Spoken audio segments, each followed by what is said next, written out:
আমাদের মুহাম্মদ রাসূলুল্লাহ আর মির্জা কাদিয়ানীদের মুহাম্মদ রাসূলুল্লাহ কখনো এক না।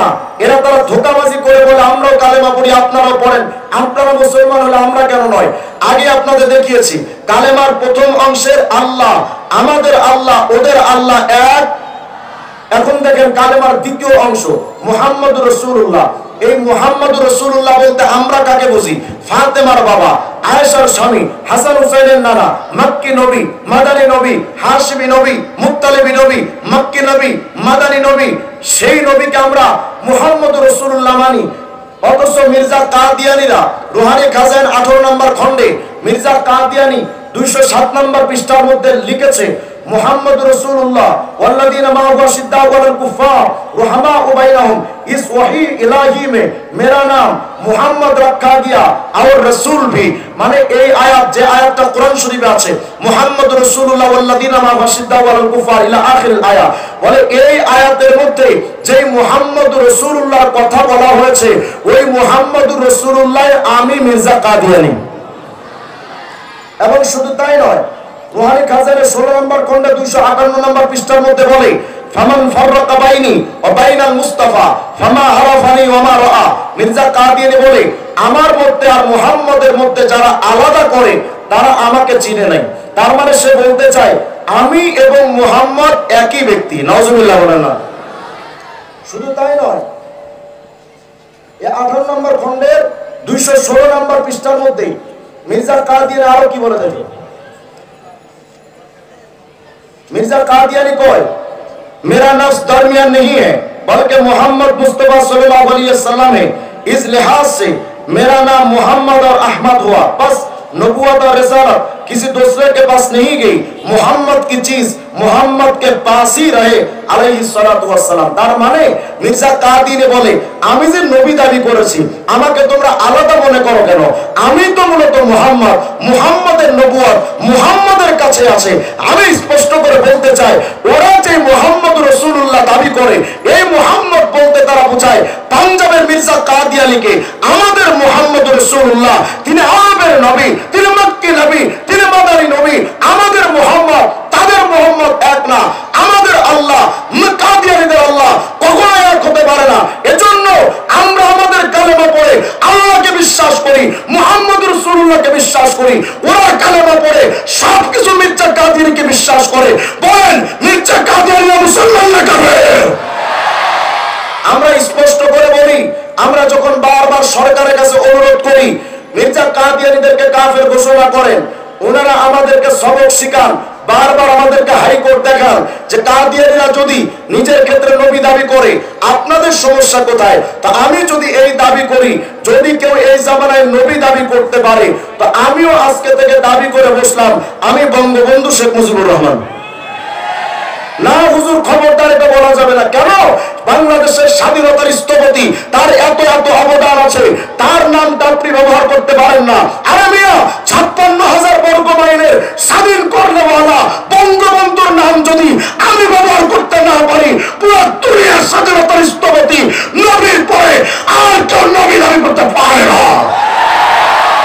অথচ সেই ধোঁকাবাজ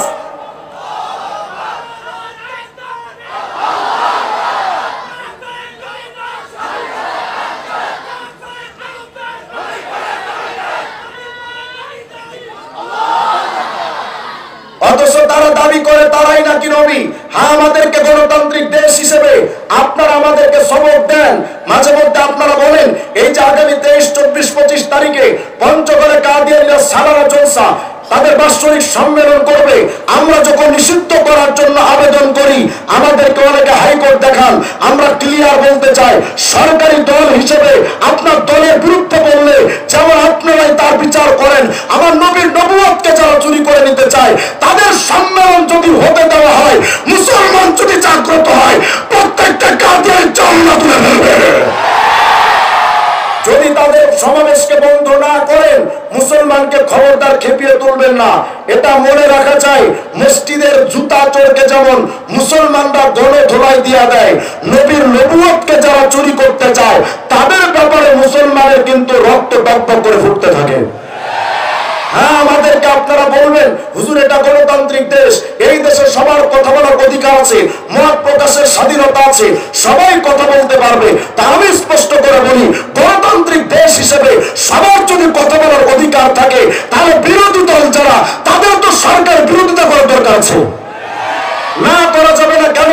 সরকারের বিরুদ্ধে বললে রাষ্ট্রদ্রোহী মামলা হবে। তাহলে আমরা স্পষ্ট করে বলি, সরকারের বিরুদ্ধে বললে যদি রাষ্ট্রদ্রোহী মামলা হয়, নবীর বিরুদ্ধে যে বলবে, নবীর নবুয়তকে যারা চুরি করে, নবীর বিরুদ্ধে যারা সমালোচনা করে, তাদের বিরুদ্ধে আন্তর্জাতিক মামলা হওয়া দরকার। আমরা শেষ একটি বিষয় ক্লিয়ার বলতে চাই, বলেন মির্জা কাদিয়ানীরা মুসলমান না কাফের? হ্যাঁ, আমরা যখন তাদেরকে কাফের বলি, অনেকে আমাদেরকে বলে হুজুর কে কাফের কে কাফের না, এটা তো আল্লাহ বলবে, আপনারা বলার কি? মানে আমরা কাউকে নাকি কাফের বলতে পারবো না। তা আমি স্পষ্ট করে বলি, আমরা যদি কাউকে কাফের বলতে না পারি, আপনার লজিক আর যুক্তি যদি আমাকে মানতে হয়, কে কাফের কে কাফের না বলা যাবে না, যদি এই যুক্তি আমাকে মানতে হয়, তাহলে আমিও তো দাবি করতে পারি বাংলাদেশে কে রাজাকার কে মুক্তিযোদ্ধা, এটা আল্লাহ বলবে, আপনি বলেন কে? তখন আপনি আমাকে বলবেন যে এটা কোনো কথা, স্বাধীনতার বিরুদ্ধে যে তার কি রাজাকার বলা যায় না? হ্যাঁ হ্যাঁ, অবশ্যই আমরাও তো তাদের রাজাকার বলি, যে আমার স্বাধীনতার দুশ্মন, সে জাতির দুশ্মন, দেশের দুশ্মন, দশের দুশ্মন, মাটির দুশ্মন, আমরাও তো তাদের রাজাকার বলি। কিন্তু আমার প্রশ্ন হলো, হে দেশপ্রেমিক ভাই, তোমার দেশের বিরুদ্ধে যদি কেউ যায়, তারা যদি রাজাকার বলা যায়, আমার ইসলামের তাহজিব তামাদ্দুনের বিরুদ্ধে যারা যাবে, তাদেরকেও কাফের বলা যায়? ও আপনারা কইলে গুরু গুরু, হুজুর কইলে মাকরু। হুজুর তুমি কেন কইবা? মানে সব ওরা বলবে। বলেন আহলে কোরআন না মুসলমান না কাফের? হিজবুত তাওহীদ মুসলমান না কাফের? আরো আছেন। মির্জা কাদিয়ানী নবী দাবি করার কারণে সে কাফের, অথচ আমার কাছে আরেকটা বই দেখতে পাচ্ছেন, বইটার নাম দাজ্জাল, লেখক ছোট দাজ্জাল বায়েজিদ খান পন্নী। এই বায়েজিদ খান পন্নী তার এই বইটা 89, 90, 93 তিনটা পৃষ্ঠার মধ্যে দাবি করেছে হিজবুত তাওহীদের সকল সদস্যদের মর্যাদা সকল নবী রাসূলের চেয়ে অনেক বেশি। বলেন মির্জা কাদিয়ানী নবী দাবি করার কারণে যদি কাফের হয়, নবীর চাইতে বড় দাবি যারা করে, তারা কি ছোট কাফের না বড় কাফের? বলেন ছোট কাফের না বড় কাফের? শুধু তাই নয়, হিজবুত তাওহীদ তাদের এই বইটা 105, 131, 133, 134 এই পৃষ্ঠাগুলোর মধ্যে স্পষ্ট লিখেছে নবীর সুন্নাত মানার দরকার নাই। মুহাম্মদ রাসূলুল্লাহ তার সুন্নাত মানতে বলেননি। দাড়ি টুপি পাগড়ি জুব্বার সাথে ইসলামের সম্পর্ক নাই। বলেন যারা সুন্নাহ বিরোধী, হিজবুত তাওহীদ মুসলমান না কাফের? শুধু তাই নয়, আপনি যদি মোবাইলে ঢুকেন, গুগলে ঢুকেন, আপনি গুগলে ঢুকে হিজবুত তাওহীদ ইংলিশে লিখবেন, লেখার পরে তাদের একটা ওয়েবসাইট আসবে, ওয়েবসাইটের লাস্টে যোগাযোগ একটা অপশন থাকবে, ওখানে ক্লিক করবেন, দেখবেন তাদের অঙ্গীকারনামা আসছে। মানে কেউ যদি হিজবুত তাওহীদের সদস্য হতে চায়, তাহলে তার কয়েকটা অঙ্গীকার করা লাগে। এর মধ্যে 4 নম্বর পয়েন্টের অঙ্গীকার হলো, যে ইসলাম চলছে এই ইসলাম থেকে আমি বের হয়ে গেলাম, মানে এই ইসলামের সাথে আমার সম্পর্ক থাকবে না। বলেন যারা ইসলাম ত্যাগ করে তারা মুসলমান না মুরতাদ? শুধু তাই নয়, তারা বলে বোরকা শয়তানের আবিষ্কার করা, রামকৃষ্ণ, রামচন্দ্র, যুধিষ্ঠির, মনু, বুদ্ধদেব এরা সবাই আল্লাহর নবী ছিল।